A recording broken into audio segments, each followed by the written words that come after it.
Bon après-midi les amis, j'espère que vous allez bien et que vous passez une très belle journée.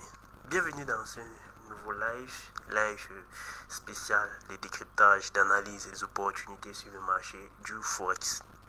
Le matin, nous avons fait un live pareil, mais plutôt sur le marché de la crypto. Nous avons notamment présenté les opportunités, essayé de présenter les dernières actualités, l'évolution et également analyser. On a fait des petites analyses techniques sur le marché de la crypto. Et comme vu que le live était extrêmement long, on ne pouvait pas ajouter à ce live également l'analyse et décryptage des opportunités sur le marché du Forex. Pourquoi j'ai préféré plutôt programmer ce live à cette heure-ci, donc avant l'ouverture des places boursières américaines, vous voyez un peu. Donc pour ceux qui ont manqué le live spécial crypto le matin, il va falloir juste regarder sur la page. J'ai publié ce live sur la page, également publié cela sur notre chaîne YouTube. Donc il va falloir également vous abonner à notre chaîne YouTube, question de nous motiver, essayer également de suivre tout ce qu'on partage, parce que dans toutes ces publications, à chaque fois on essaye de vous enseigner énormément de choses, on essaie également de partager énormément d'opportunités avec vous que les saisir vraiment vous ferez du bien sans doute, sans aucun doute, vous voyez un peu.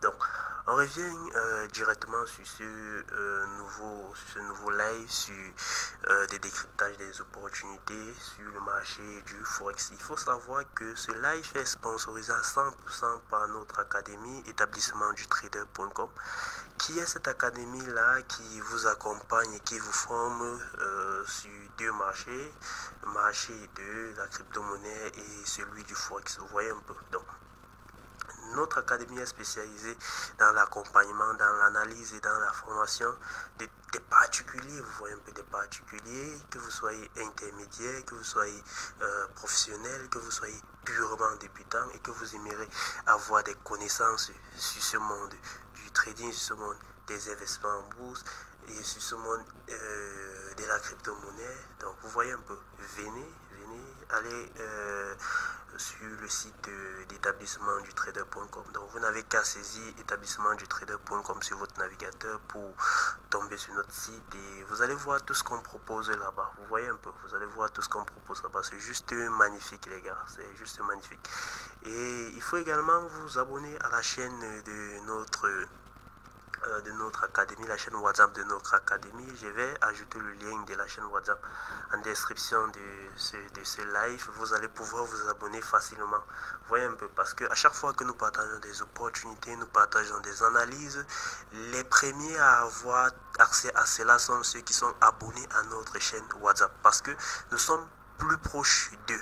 À chaque fois nous revenons là-bas, donc abonnez-vous à la chaîne WhatsApp de notre académie, vous voyez un peu. Donc sans plus tarder, on va directement revenir aux différentes opportunités de trading qu'on a eu à partager au courant de la semaine dernière, et également les opportunités qui peuvent se présenter cette semaine sur le marché du Forex, vous voyez un peu. On va commencer par regarder bien évidemment la paire la plus tradée, l'euro-dollar. Vous voyez, on a eu à partager une opportunité récemment également sur le site de notre académie. Cette opportunité même sur l'euro-dollar, vous voyez, l'opportunité en question aussi.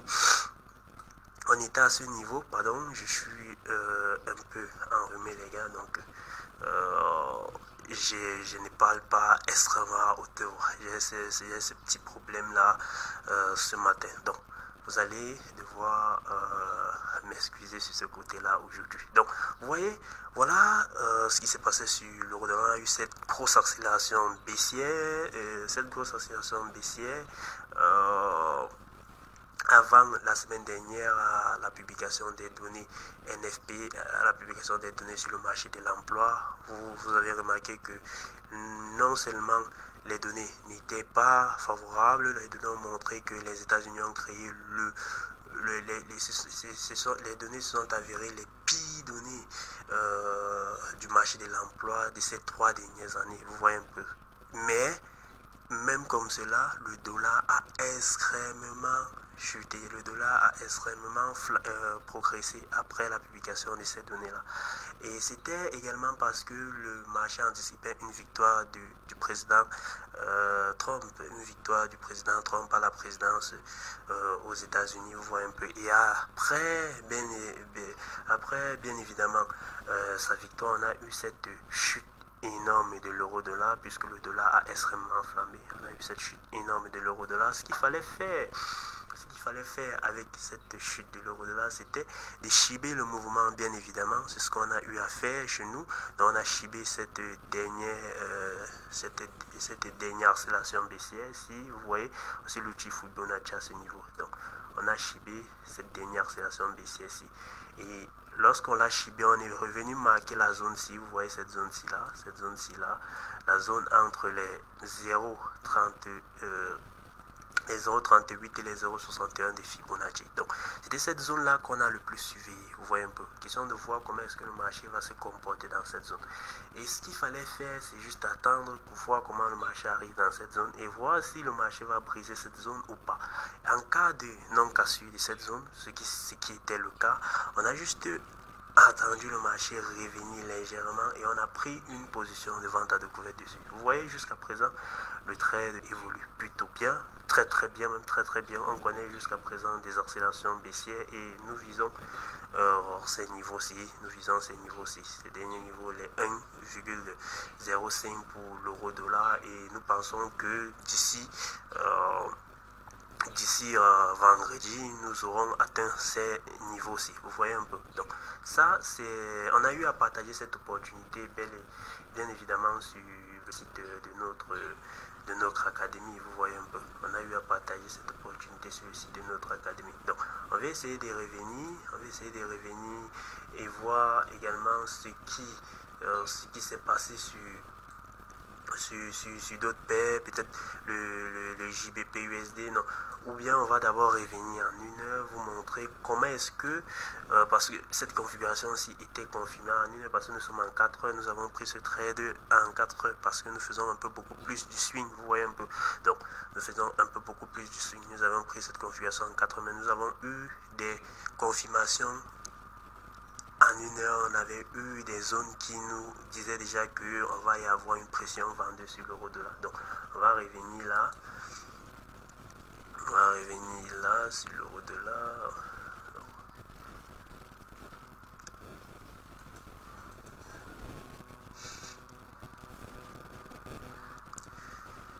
On va revenir en daily, en une journée. Vous allez voir qu'on avait des configurations vraiment qui nous disaient que l'euro-dollar, regardez ce qui s'est passé sur l'euro-dollar, regardez. Vous voyez que c'est juste, on avait cette ligne de tendance au CSI qui a soutenu la hausse de l'euro-dollar depuis le 14 avril. Donc depuis le 14 avril, on n'a pas brisé cette ligne, on n'avait pas brisé cette ligne de tendance baissière au CSI. Vous voyez un peu. Et avec la victoire de M. Trump, on l'a brisé à ce niveau et on est revenu faire un pullback là, vous voyez un peu.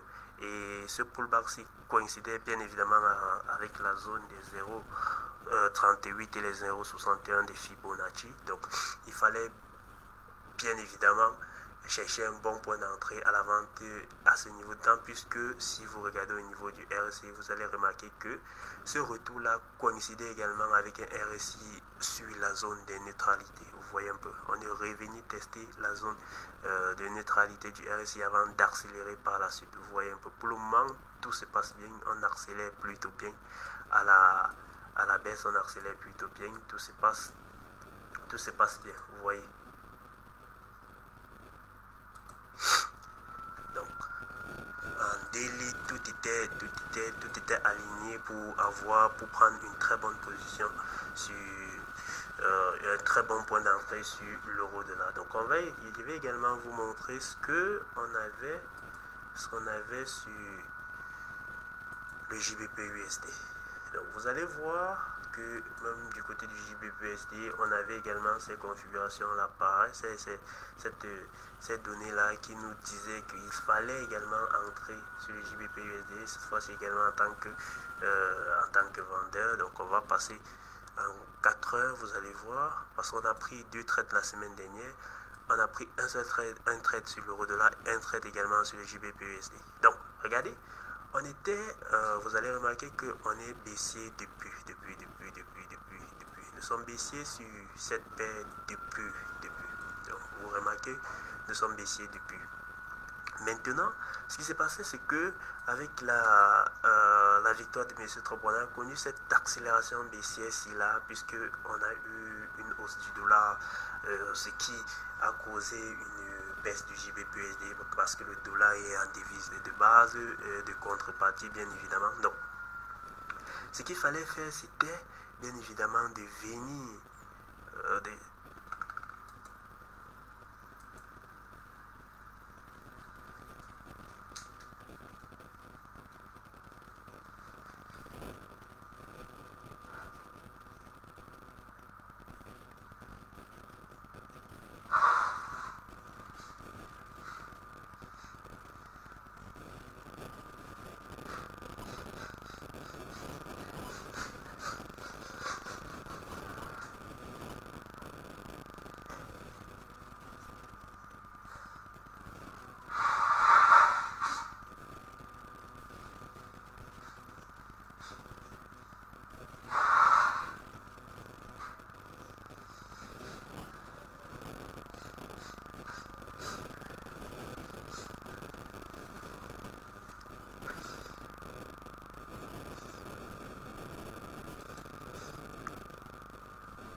voilà. Donc, ce qu'il fallait faire, bien évidemment, c'était d'attendre un petit retour, donc de chiber ce mouvement.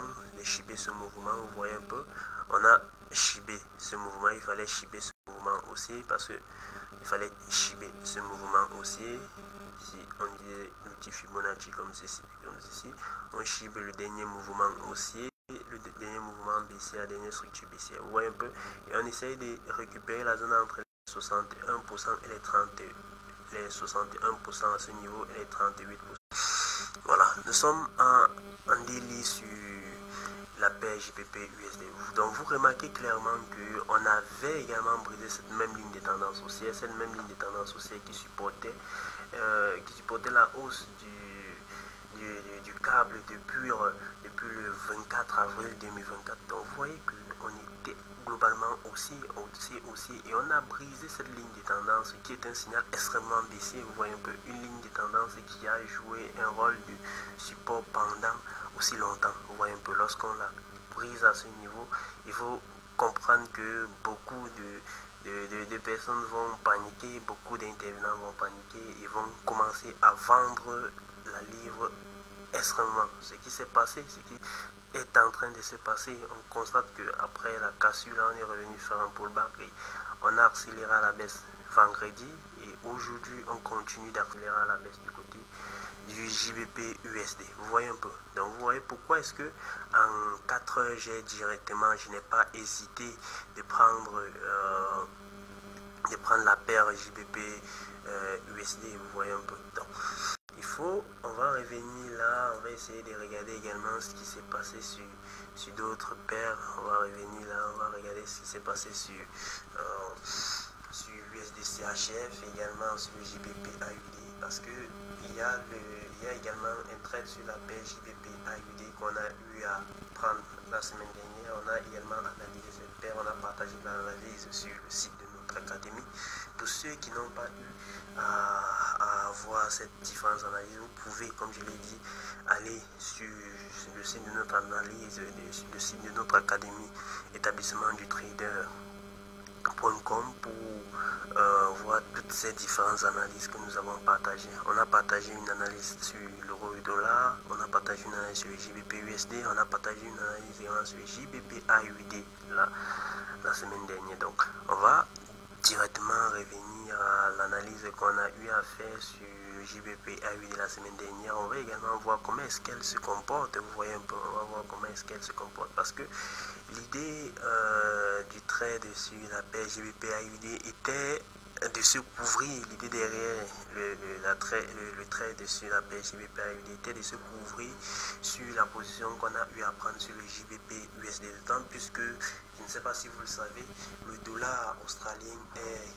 corrélé négativement au dollar américain. Donc c'était pour se couvrir dans ce sens-là, puisqu'on savait déjà que la Banque d'Angleterre allait baisser ses taux d'intérêt de 25 points de base. Donc c'était sûr, c'était clair que la livre allait légèrement avoir des difficultés à performer au courant de la semaine. C'est pourquoi nous avons eu l'idée de vendre la livre. Vous voyez un peu, on a eu l'idée de vendre la livre, et comme la semaine était extrêmement mouvementée pour le dollar, il fallait se couvrir sur le JBP USD. C'est pourquoi on a pu apprendre ce trade sur le JBP AUD. Vous voyez un peu, c'est ça l'idée du trade en question qu'on a eu à prendre sur le JBP AUD au courant de la semaine. Donc on va revenir là,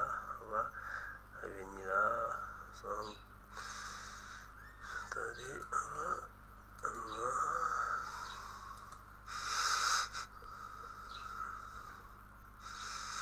on va revenir sur cette analyse qu'on a eu à faire sur la paire JBP AUD. Donc vous voyez, on va partir en base en H4.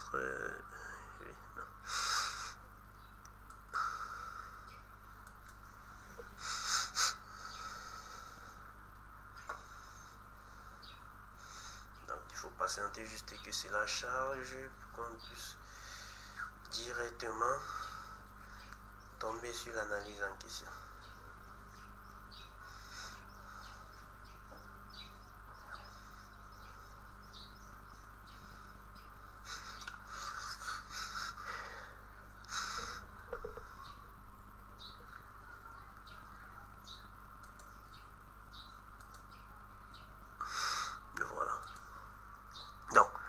Voilà ce qu'on avait sur le JBP AUD. Vous voyez un peu. Donc je vais essayer de simplifier tout ce schéma-ci.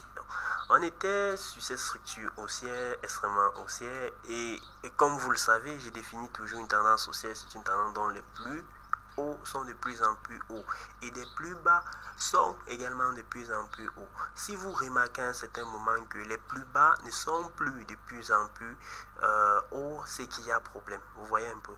Donc vous n'allez pas regarder qu'une tendance haussière a changé de trajectoire que lorsque les plus hauts ne sont pas de plus en plus hauts. Non, il faut également regarder si les plus bas sont de plus en plus hauts. Si ce n'est pas le cas, il va falloir regarder ce qui ne marche plus. Il va falloir regarder ce qu'on a sur un plan peut-être fondamental, quelque chose qui justifierait un changement de structure. Vous voyez un peu. Donc ce qui s'est passé, c'est que on avait cette tendance, on s'est intéressé sur cette tendance haussière, et vous voyez, on a fait ce plus bas et on est revenu faire un plus bas à ce niveau. Vous voyez un peu, ce plus bas-ci était légèrement plus bas que ce dernier. Donc l'idée c'était d'attendre, voir comment déchirer d'abord cette structure, cette dernière structure baissière. Ce qu'on a fait, vous voyez, on l'a chibé, on a mis...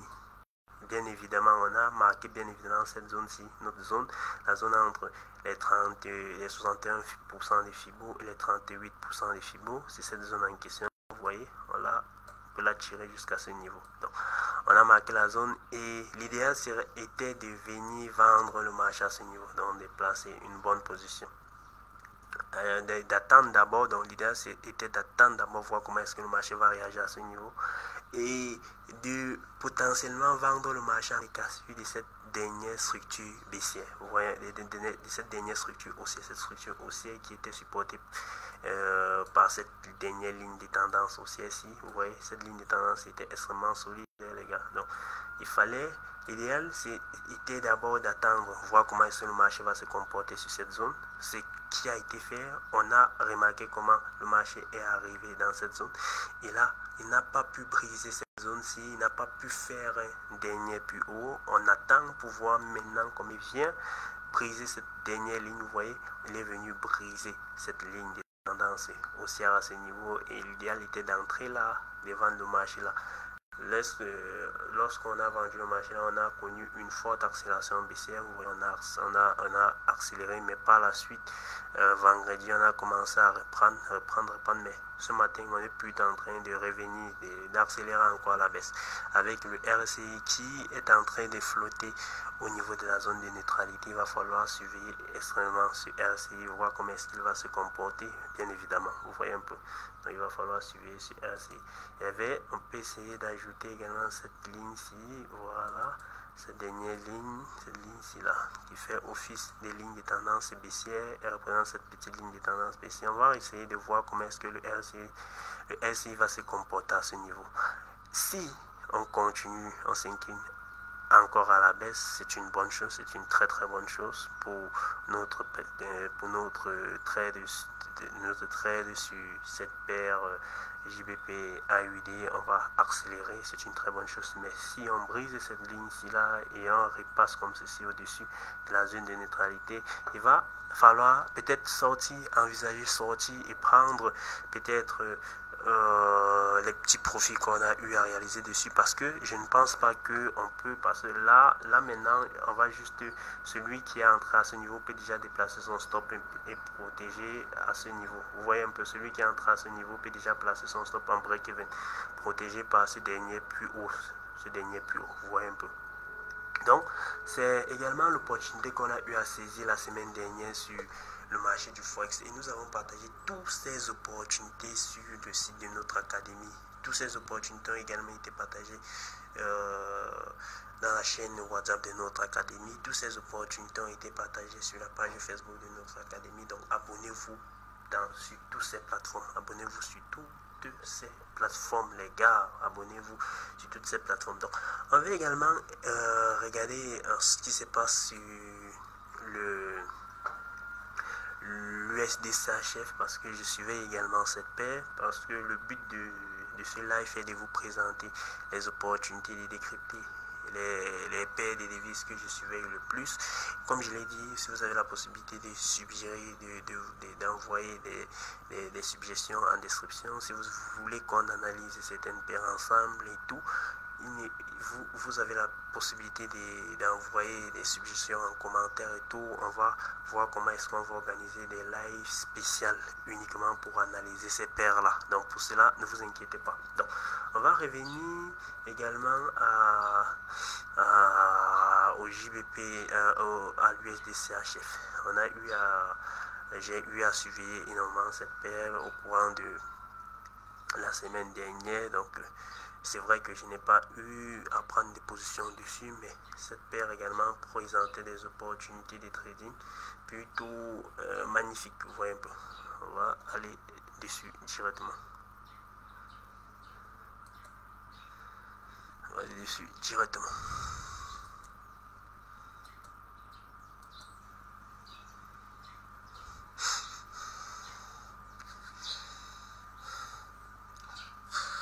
Et il faut également savoir